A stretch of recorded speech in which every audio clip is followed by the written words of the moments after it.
Hello, everyone. It's Sunday, the 22nd, the week of Christmas.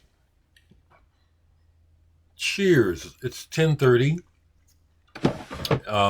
Usually when I make a video for the day, I do it earlier, but this one is not my usual Monday through Friday, and I'm making it to share the fact that I've gone ahead and uploaded to my Bandcamp site, which means I have released my next album titled Here.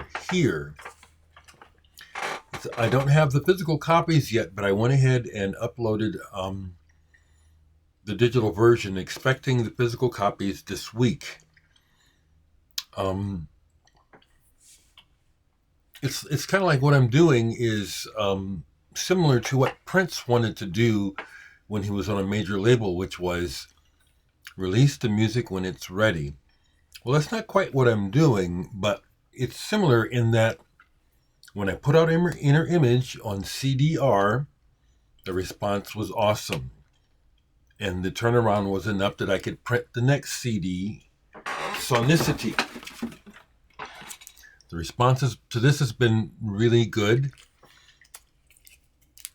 but I have no false expectations. I just released that, and here I have another physical release coming only weeks later.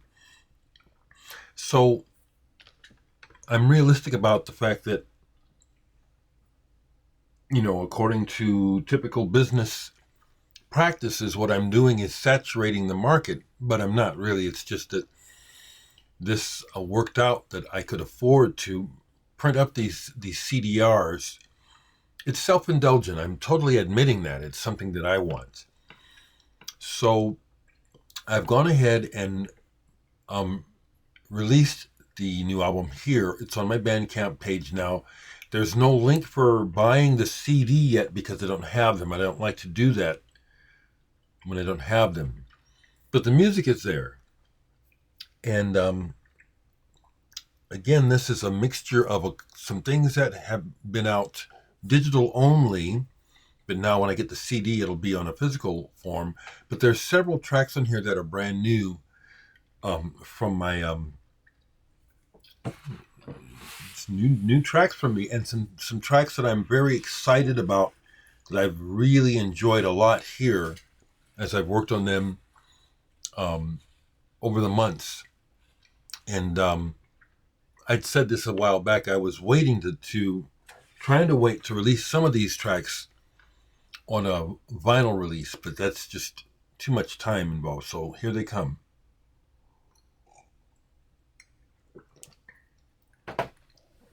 Interestingly enough, though, I just uploaded it and I already have a digital sale. But I have no expectations, folks. Again,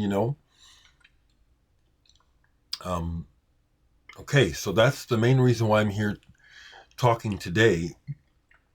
But I'll share some. I have some records sitting out. I enjoy sharing. I do. Yesterday I got into a jag of listening to Spirea X. Spirea X, is that how you say the name? It was started by a guitarist who was Jim Beattie, is that his name? He was in Primal Scream originally. Frankly, I like Spirea X way better than Primal Scream overall. Primal Scream has some good songs, some good tracks, but I wish this band would have kept going. I really liked the sound of his guitar, the mix of the woman's voice with the guys, and they do the band loves song Signed DC on here. It's so good. It's real good. Played a few records, so let me just talk. Here's one that I bought years ago, got rid of it because it wasn't prog, but I found it because it's on the Charisma label. At the time, I did not know about Paul Ryan's background, or didn't remember Paul and Barry Ryan, okay, pop singers from way back. So this is a pop album with an orchestra and some flourishes musically beyond just pop. You know, some tracks have like a spacey sounds at the beginning, Star in particular. And so it's a bit of a mixed bag of an album. He has players on here like Tony Hymas. Excuse me. I see another name on here. That's one that might be familiar to you folks. I enjoyed this the most I've ever enjoyed it because I realized that I had an expectation before and it didn't match the expectation, but when I accepted on its own terms, it's like this was good. It was interesting. Some of the vocals are cheesy, but you know, as I say, I'm not the biggest fan of vocals. What else is sitting out here? Yeah, let me show it all. I just got through a little bit of this. This is very quiet, and as the title says, Music for Psychedelic Therapy, Jon Hopkins. Black vinyl. This came out color vinyl, but I didn't get one. It's just like the title says. It's better than wallpaper. Okay, it's not just background sound. It's very nice. I got several actually. Here's one where I've had records and sold them, and then the last time I came across one, I bought it and said to just keep it until it clicks. Sigmund Snopek III. Roy Rogers meets Albert Einstein. Works by Sigmund Snopek III. He was in some band. It might have been a band that was his namesake. Progressive rock with a lot of classical and other cultural references in the music. Sigmund's a good player. I mean, you know, but he's a good writer too. So I found myself really enjoying this. More instrumental than vocal. The vocals, again, were more of a distraction than anything. There's probably a story behind this record. When I look at the picture, it's like, I wonder if there was ever some sort of presentation along with this music. This is a good one.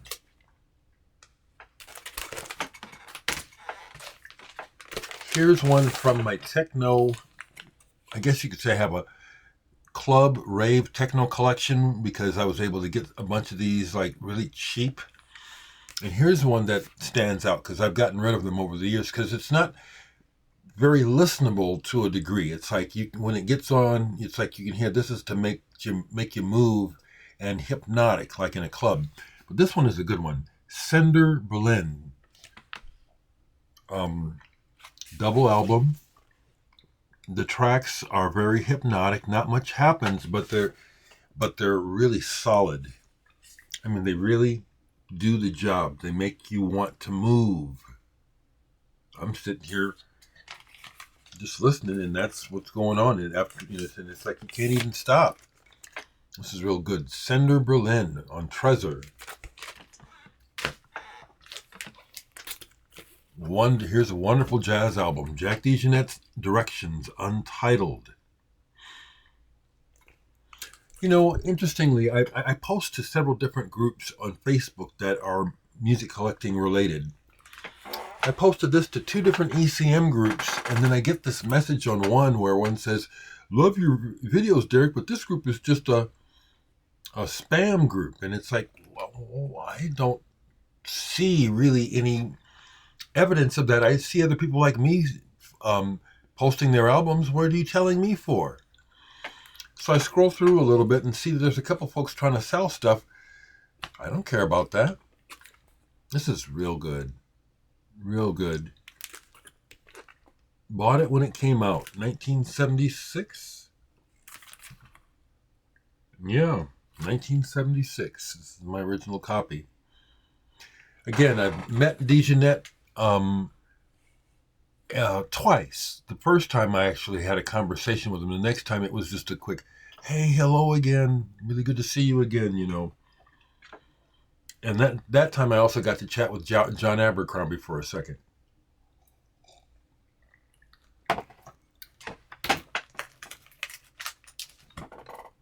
Couple more.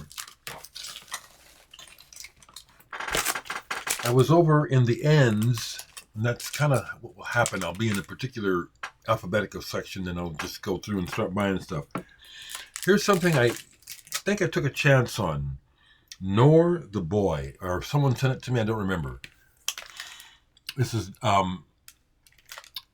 in the drum and bass section of electronics. Noer the Boy, Mechanism. I listened to this all the way through, and it's mixed results, but it's like, this is kind of interesting, you know. I enjoyed it, but it's not earth shaking, and it sounds a little bit derivative. In other words, there's certain sounds and things that they do with the drum machines here that you've heard before, or I've heard it before in other places. Here's an old prog album from, I think, 1970. Nosferatu. Are they German? I think so. This is a reissue. And this is a good one.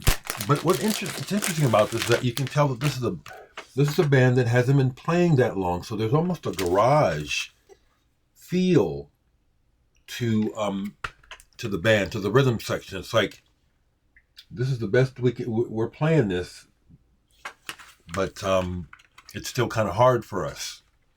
And this is good though. It's good. Long Hair, another one of those reissue labels that does a real good job, and that's a pretty color. This has flute, and they mess with the arrangements of the music. They pushed themselves. That's what I'd say about this album. They pushed themselves, and I don't know whatever happened to the band members, why they didn't make another album. This is pretty darn good. Nosferatu. Funky looking cover. Yesterday was Frank Zappa's birthday, and so I listened to this. I have an original, but I was listening to this. I haven't checked, but I don't think this is sequenced. I mean, this is, both sides of these are not banded. It's just one continuous track on each side.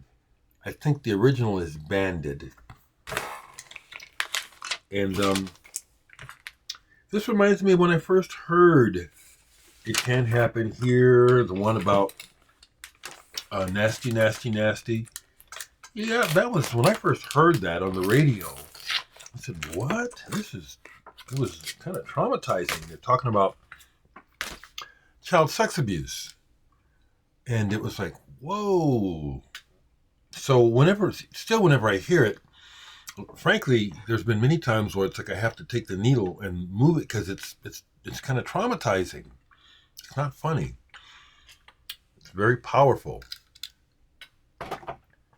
Frank Zappa. I think I have one more to show. So here's one where this goes back to, I think, the 80s or 1987. And I bought it because of the goofy cover. The cover is not exactly, it's not good, but it's like, what the hell? Nort, N-O-R-T, is the artist's name. Still don't know anything about him. But this is weird. It's a weird mix of electronics, electronic pop, and I don't know what else you'd say about this, because this is the sort of record that intrigues me. It's like I'll put it on, and it starts in one place, and it'll change to the point where it's like I'm doing something or I'm not looking at the record, and then I'll think, what am I listening to? What is this? Because it changes so much, and it's kind of interesting and kind of goofy.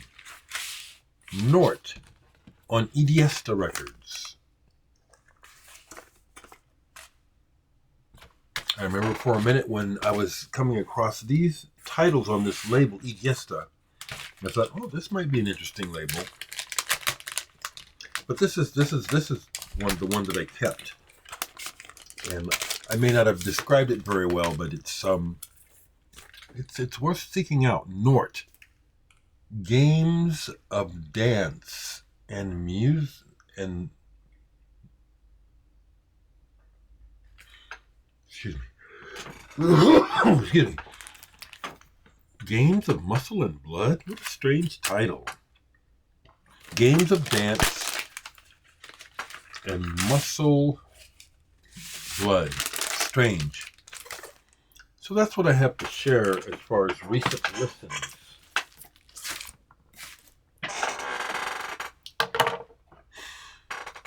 Hope everyone's doing well. I see that my great nephew Gabriel had an exhibition this weekend. Looks like one of my sisters, Adrian, went to it, showed some pictures from it. If you see this, Gabrielle or Devin, I'm so proud of both of you, but congrats on the exhibit. Other than that, my main focus is, as always, just keeping it simple, keeping it close to the home front. I see that Blake is back from his cruise job, and the pictures he shows looks like he's met another girl. Of course, Blake is a cutie, and he's young, so it makes sense, that he's a young man. He's out there doing his thing. So it looks like he's brought another girl back from the from the cruise. I don't know when I'll see him again. I'm laughing because I'm glad I understand human nature. Each one of us does our thing according to what we're doing, not according to what other people are doing. So just because Blake's back in town doesn't mean that we'll get back to work on the Muse #2. His head may be in a completely different place now. And I'm glad I realize it so I can just keep doing my thing.